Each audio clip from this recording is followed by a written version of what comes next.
Hello everybody, my name is Eric Ross, and in this video we're going to be talking about JavaScript functions.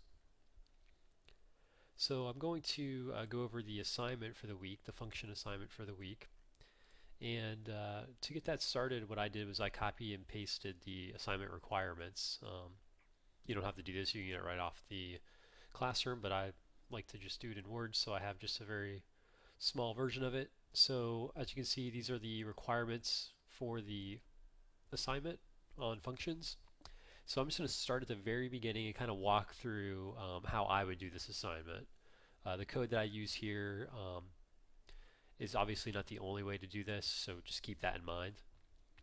But I'll start and go through this to show you how I would do it. So the first function is to create a function that returns the current year. The function must be named getCurrentYear, and the function must use JavaScript code to check what year it is on the user's computer and return the year. So that's saying we don't want you just to return, the current year. If it's 2012, don't just return that. Return the actual current year that the user's computer is showing. So I'll get that started. I've already created a basic page I've just called it functions.html. There's really no code in here yet. I've just well, this is all that I've done really, is I set up 3 different areas, one for each function, where I will display results from each given function. So I have a current year function, or a current year header, and I'll display the current year underneath that. So it's really just some heading tags. I got a couple paragraph tags which I'll add stuff to. I have one style set up for the body, and then I do have an opening JavaScript tag. So like I said, the first function is supposed to be called getCurrentYear and this exact name, so I'll start out just by doing that. So to create a function in JavaScript, you use the word function, and we call it getCurrentYear. And to get the current year, what I'm going to do is create a new date object, and this is in the lecture, so hopefully you all read it, so I'm not going to explain what all this is doing. And then I'm going to say I'm going to create another variable called getCurrentYear, and I'm going to set that equal to the date variable that we just created called d, and the getFullYear method, which is a built-in JavaScript function. So getFullYear will actually get the year of the date, which is today's date. And then I'm just going to print that out to the page using document.write. So print out the current year. And so there's our first function. Now we've created the function, but if I was to view this in my browser now, what would you expect to happen? Well, I've created the function, but I'm not calling it, so I would expect nothing to happen. So even though the code's in there, the function still has to be called. So I'm going to call the function now. I'm just going to copy this thing because we're going to need it. So I've created the function up top here, and I'm going to put most of my code inside this block. But if I want to print it out, wherever I want to print it out, I'm going to create a new block,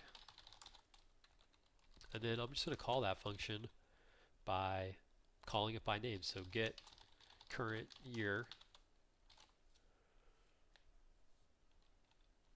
and that's it. So this will call the function to print out the current year.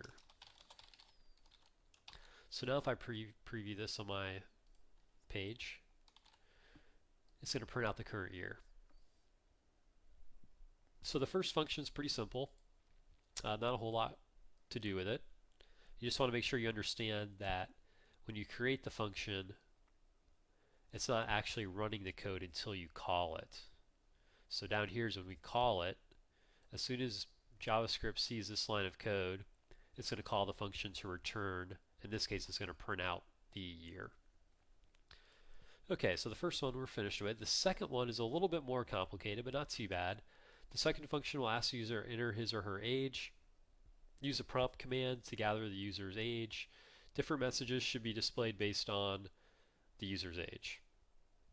So I'm going to create a function that is going to do like a bar check, a bar ID check, where if the customer is younger than 21, it's going to say, sorry, you're not old enough to drink. Otherwise, it's going to give them a message welcoming them to the bar.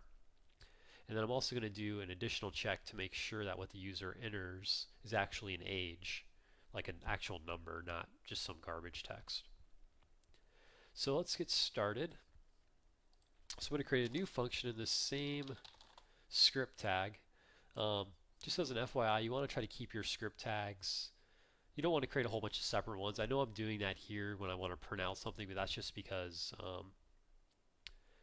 it's easier to do that, to print out something completely new than it would be to do it up here. I don't want to print it out up here. I want to print it out on a certain area of my page. But you do want to try to keep your script tags as few as possible. There's nothing wrong with having a bunch of them, but it makes your code a lot easier to read the fewer that you have. This is also something I like to do. I just created the base function. I'm calling it check age, and then at the end of its curly brace, I just like to put a little end check age. I should probably do the same thing here. And you'll see that once we add some more code to this, it makes it a lot more easier to track down which curly braces go where. So I have my function, and the first requirement was to prompt the user to enter their age. So I'm going to create a new variable called age. I'm going to set that equal to the prompt command. And the prompt command will do exactly what it sounds. It's going to prompt the user, and it's going to display this message to them. And then it's going to give them a little input box to return a value. And whatever value they enter will be set to this variable called age. So if I refresh my page,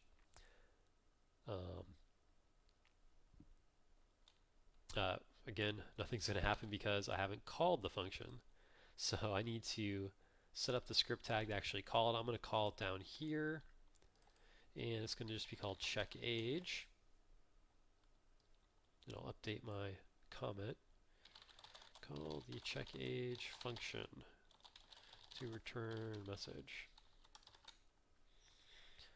So now if I try that again, if I refresh it, I should see the prompt. So this is what the prompt does, and each browser will look slightly different, but it's usually pretty much the same. This is the message that we set in the prompt, and then of course the input where the user can actually enter their age, and then an OK and a cancel button. So whatever age I enter here will be returned to that variable that I set that was called age. So I do 22. This variable age will be 22. Okay, so I want to start by, first I want to make sure that the user actually entered a number and not something like, Eric or test or blah blah blah. So there's a built-in JavaScript function. I'm going to start by doing an if statement. And that function is called isNaN. And then you pass in the value that you're checking. So isNaN, that means is not a number. So this is basically saying if the age variable is not a number, do the following. And in this case, if the age is not a number, I want to display a message that tells the user, hey, you didn't enter a valid age. So I'm going to say return, you did not enter a valid age. You notice that I'm using the return word here. So in the first function, I'm not returning anything when I call the function. Instead, I'm just telling JavaScript to do something, find out the date, print it out to the page. In this example, I'm going to do it a little bit differently. I'm going to say, okay, function, go ahead and do something, and then return to me a value. And in this case, I want to return a message.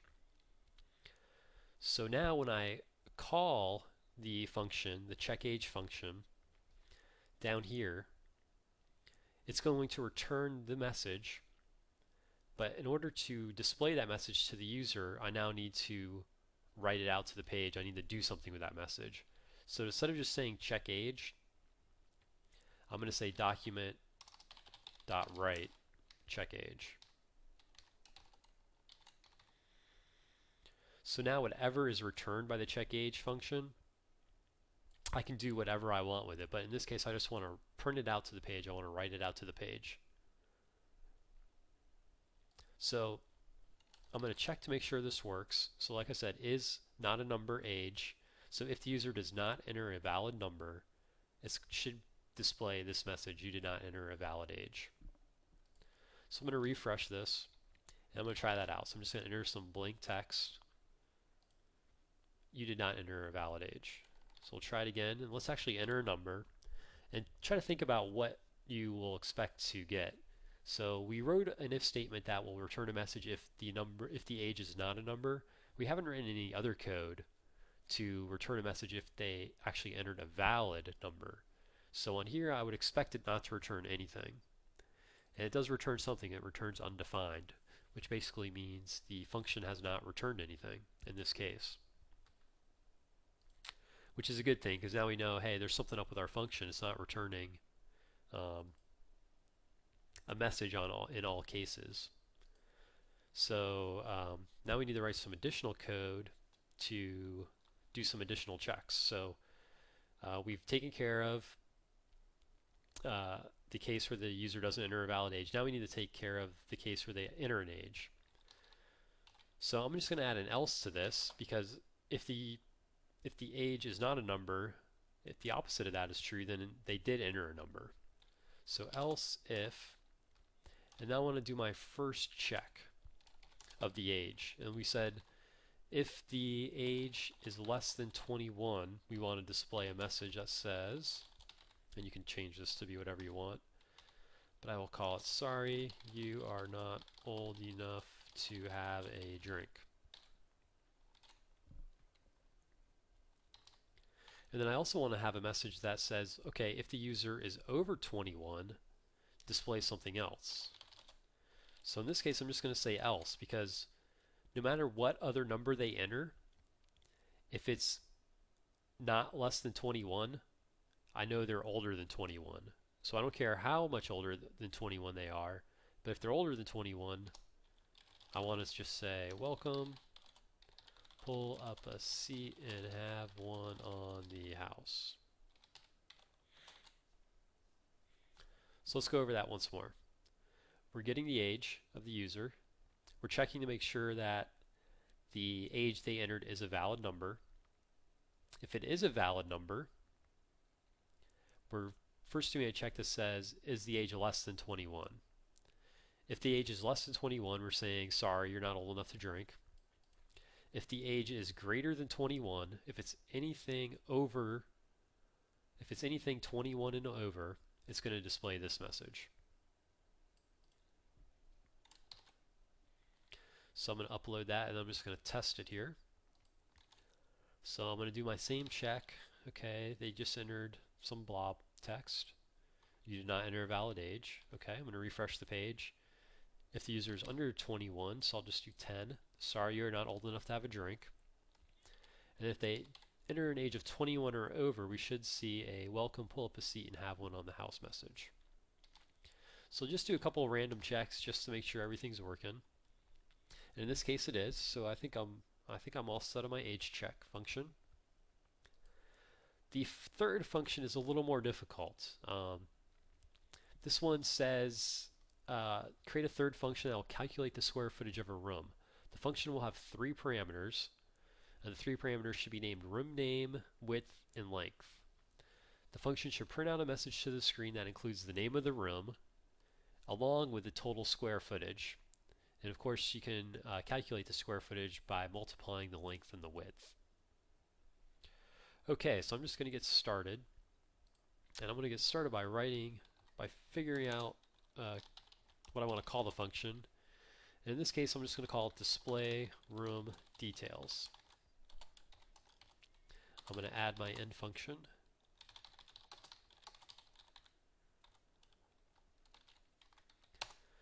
And then the requirements for this said the function will have 3 parameters. So hopefully you all read the lecture. So what is a parameter? A parameter is something that you pass into a function that can be used within the function to either display something differently on the page or do some sort of calculation. Um, it is basically a switch kind of that says, hey, I'm passing in these parameters to the function, and it also allows us to reuse the function multiple times for a similar purpose. So to create a parameter, you just, inside these parentheses, you just list each one of your parameter names. So in this case, I'm going to have one called room name, and you separate each one by a comma, one called width, and then a third one called length.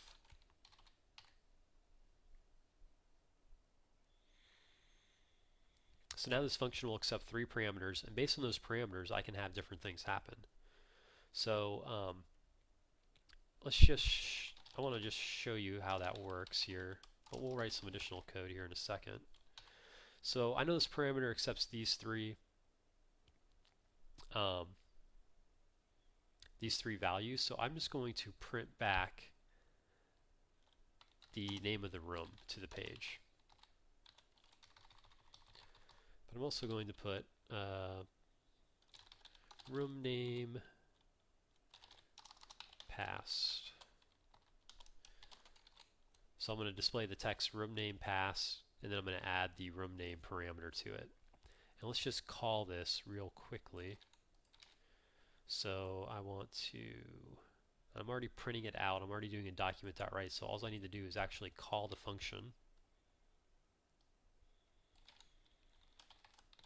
and then pass in a parameter to it. So in this case I'm going to do living room, and I'm going to give the width and the length as well.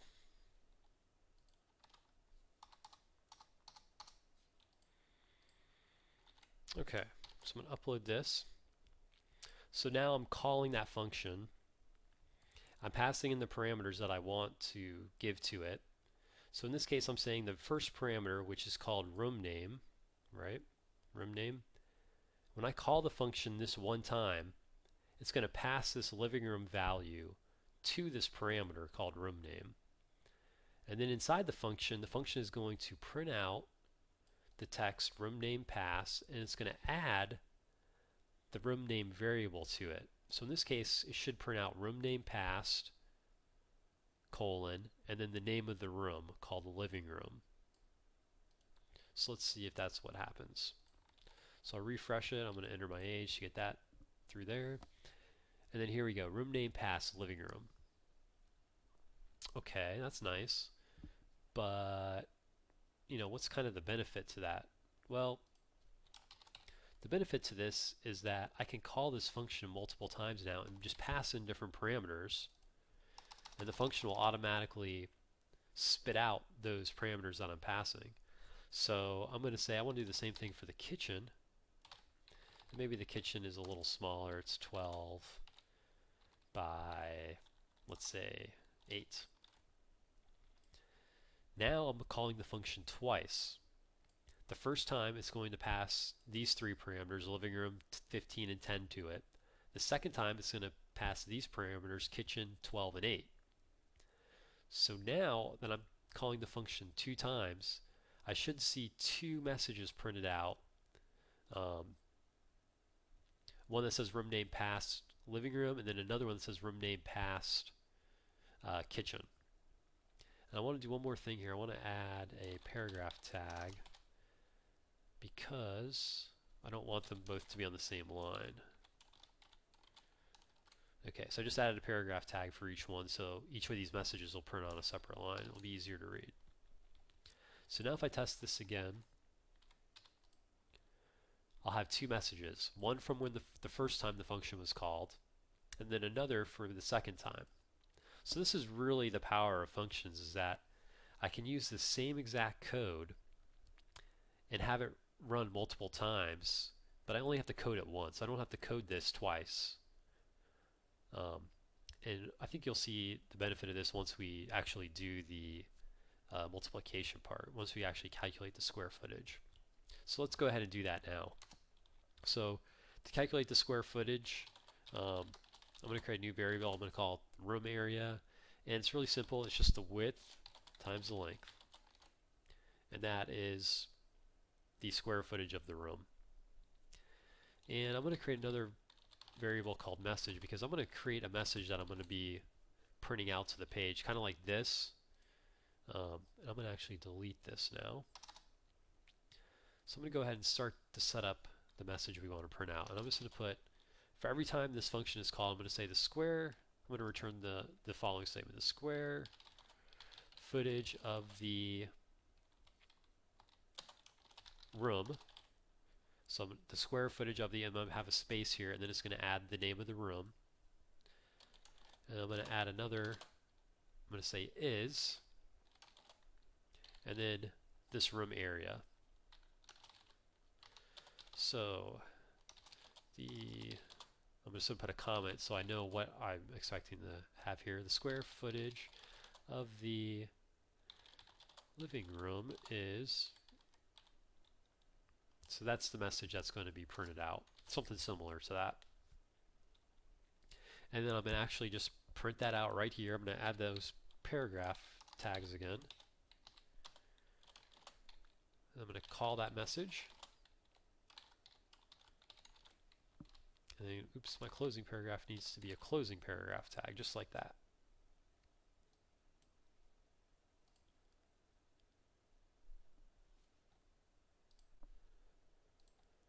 So let's go over this function once more. We're passing in our 3 parameters. We're calculating the room of the square footage of the room by just saying the area is equal to the width times the length. We're creating a message that's going to print out to the page. It's going to say the square footage of the, and then we're adding the room name, and then we're adding the word is. So the square footage of the living room is 300, or whatever the calculation is. And then we're just writing that line, writing that message back to the page. And so I'm going to add 2 more of these statements. So I'm going to do the kitchen. What other room do I want to do? I'll do the bathroom. And let's say it is, it's 8 by 7. And then I'll do one more. I'll say the master bedroom. It's a little bigger. It's 16 by 18. So I'm going to be calling the function 4 times. And instead of having the code 4 different room areas, I'm just doing it once and then passing in the parameters, the different parameters that are going to happen. So if I upload this now, I should see the 4 messages, and they should have the square footages correct.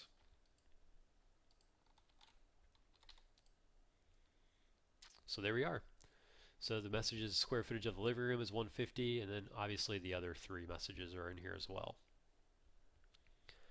So that is how I would go about creating this assignment. Like I said, there are different ways of doing it. This is not the only way of creating these functions and calling them. So if you come up with your own way, please by all means go for it. All right, thank you.